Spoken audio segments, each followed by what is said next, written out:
Learn the use of ga-abịa. Ga-abịa means we come as a verb in sentences. We are going to use this verb ga-abịa in our sentences now.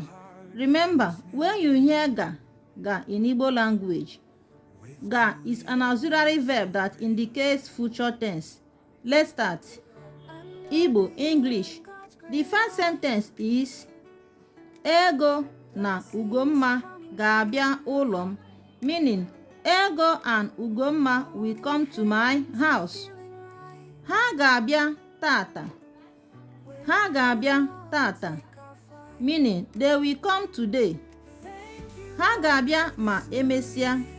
Ha ga-abịa ma emesịa, meaning they will come afterwards.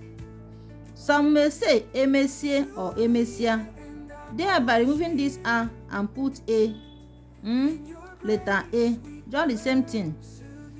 Ha gwara m na ha ga-abịa. Ha gwara m na ha ga-abịa, meaning they told me that they will come. Have you now seen that ga-abịa means will come in English? It is our verb. When you hear ga in Igbo language, it is an auxiliary verb that indicates future tense. We use the same color marker to identify same words both in Igbo and in English for easy understanding. Like and share our videos. Follow us for more. Bye.